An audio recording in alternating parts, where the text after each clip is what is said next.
Good afternoon, guys. I'm Marsha, and my co-host is Andre. And today we have a lovely couple from Jamaica who've been married for 15 years, but they say that they're still in the honeymoon phase. They'll tell us about their journeys over the years. So, can you guys introduce yourself, Latoya and Abraham? Okay, I'm Latoya Lindo. I am an exam officer at the University of the Commonwealth Caribbean. Okay. I am Abraham Lindo. I won't get into my middle names.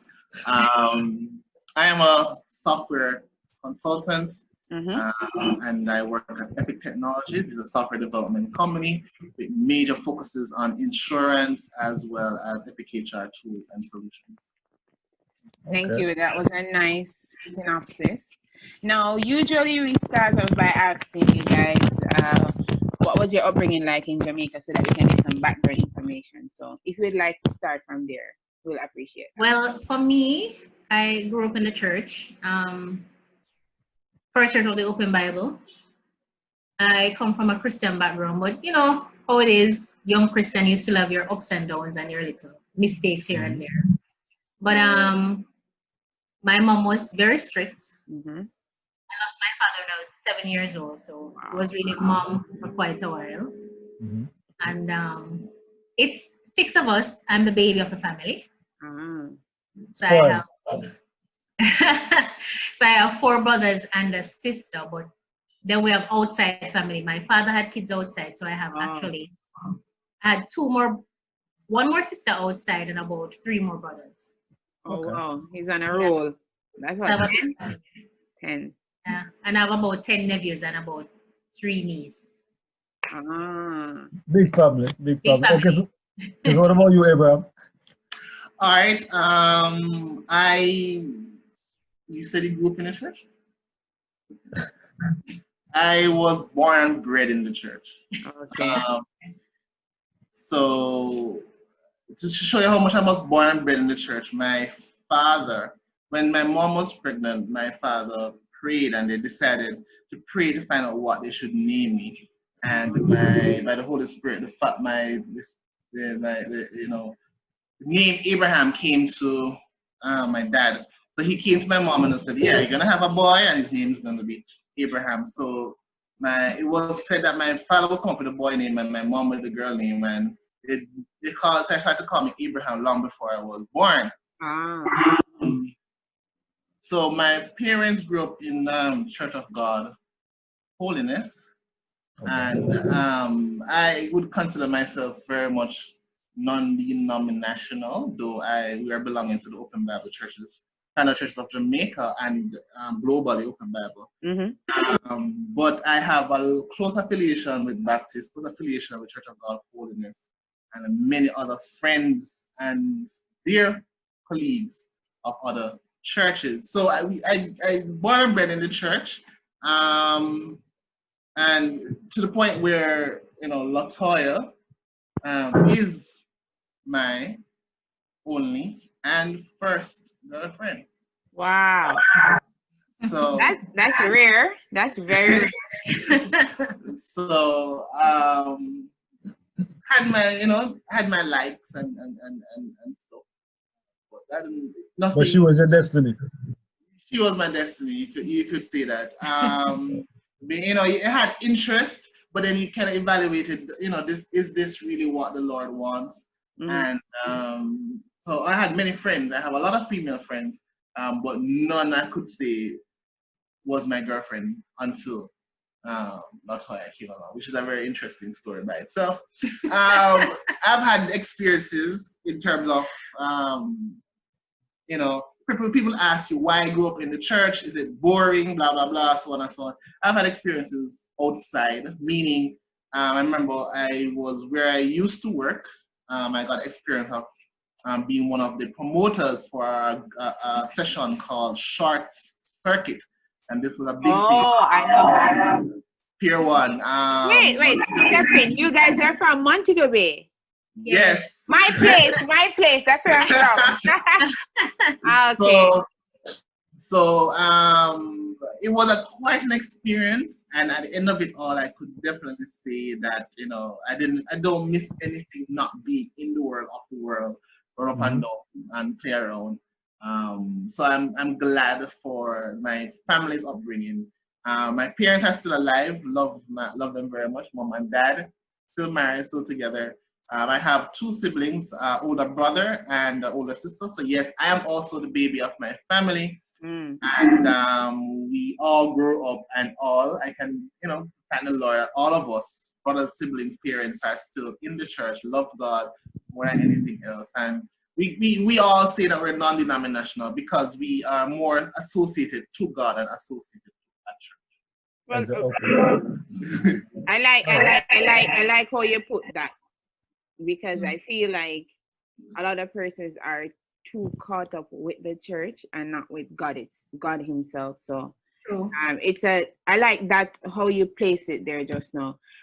Before Andre asks a question, I just want to know how you guys met. Well, this is a very interesting story. Okay, I had this friend, Marlon, and I used to like Marlon, so we used to hang together. And I remember there was another girl that he liked as well. So I guess in a sense, a love triangle, although to be honest, we're not seriously involved in any sexual word. But I liked him, he liked me, and there was another girl in the mix. Anyway, one day I went to his house with a girlfriend of mine, and that's where I saw Abraham. And we just got to, he was introduced to me, we just got to talking, just normal conversation. And I'm thinking to myself, I'm like, this guy's nice. I'd love to get to know him better. Just thinking in the mind, not saying it out to him. Anyway, so happened that I needed help with math at the time. I was probably about 19, 18 at the time. And Abram was brilliant at math. Well, he's brilliant in every subject, but you understand.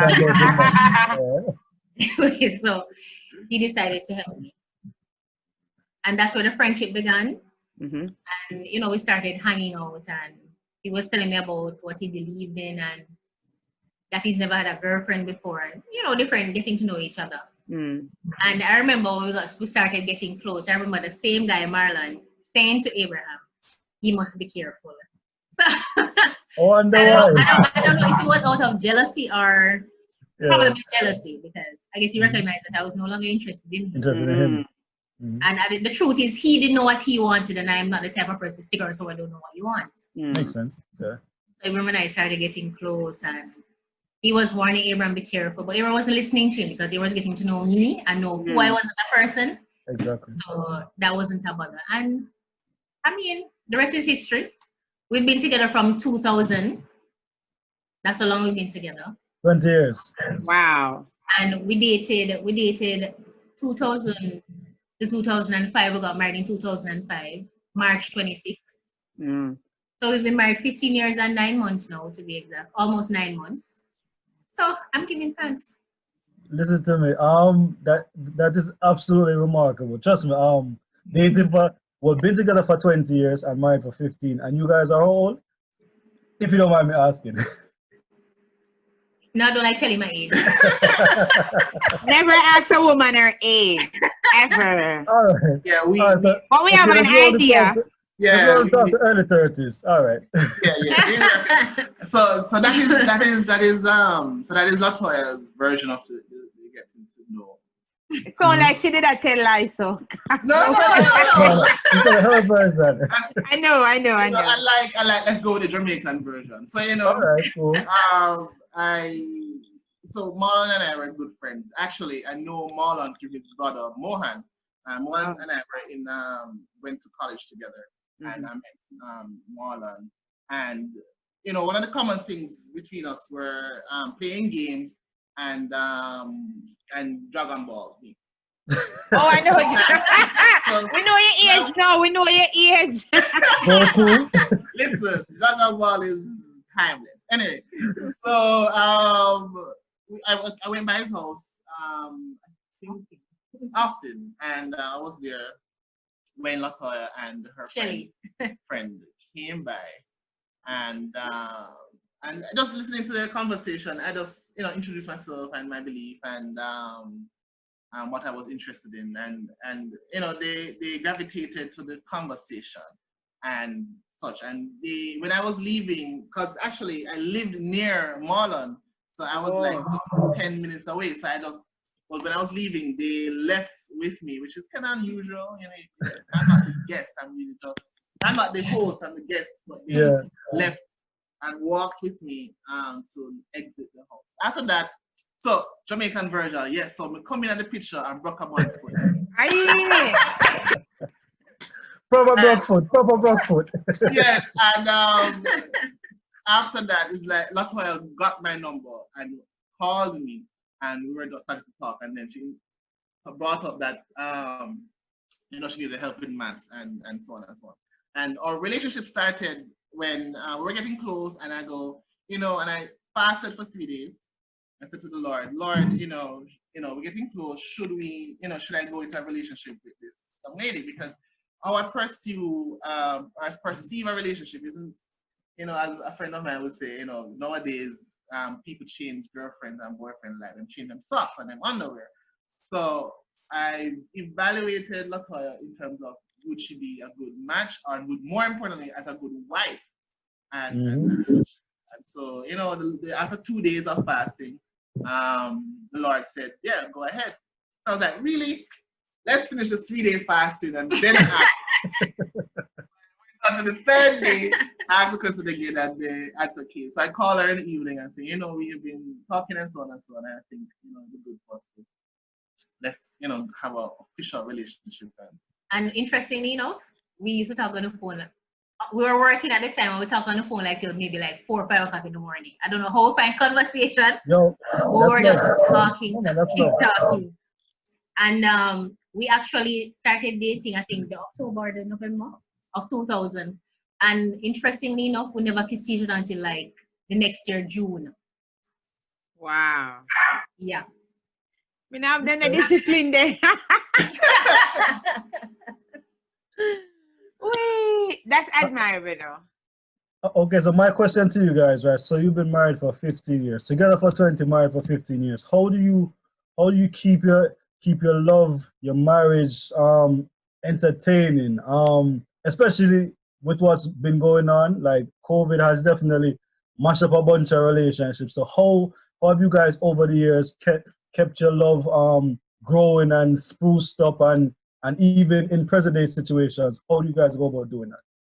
Well, one of the things with Abraham and I was with my best friend. So other than being lovers, he's my friend. So I can talk to him about anything. We play games together. We just have fun together. Our conversations we talk about everything. Okay. From shopping to whatever comes to mind, whatever interests us, we talk about it. And I think most important about it is that we pray together. Nice. And we always ensure that first and foremost, God is the foundation of our relationship. Okay. And we just learn to communicate on another level and to just compromise with each other, to really commit and to love each other and to learn to forgive. Because you see, that's an issue in relationship. Forgiveness is a big issue in relationships. And you need to learn to love and just forgive.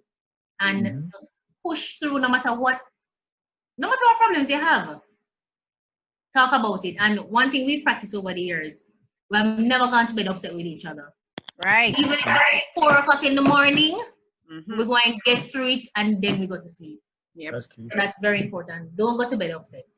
That is one of my rules too. Like we gotta work out whatever issues we have before we go to bed, so that we can be on good terms. Because I don't like that kind of tension. I like, okay, let's work it out. Swallow our prides and work it out. And at the end of the day, so okay. Yeah. I mean, we are best friends first and foremost. And we, in our relationship, we was shared with us.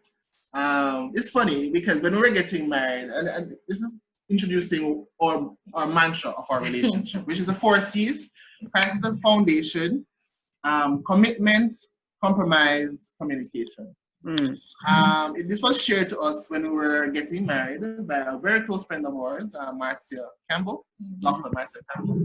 And this happened before we even had our because you know when you get married, you always have the session with your pastors and so on and so on. Yeah. When we're getting married, it's so happy when we decided to get married. We actually had to push chorus our pastor to have the session. So the premarital session with because he was saying, "Yeah, man, on the good man," because because we were well known in the circuits of church. So because it was a joke at one point in time. There was like a divisional meeting and session that different churches came together from Open Bible, and about 4 or 5 of the pastors were in the same room, and I was a head usher, and I came into the room, and one of the pastors jokingly said to her pastor, because we were at 2 different Open Bible, so he said, Pastor Henry, and this realized somebody that come and tend to one of your flowers in your garden. So this is like their joke amongst themselves. So we are well known, and I remember when I was talking to my previous pastor, the late Reverend C.P. Gordon, he said, "Oh, you guys are getting married. That's so lovely." And then he goes, "Your father is okay with it?" Because my father was known as like an evangelist and so on. So your father's okay with it? And I said, "Yeah, man." Then everything is all right, man. Then everything is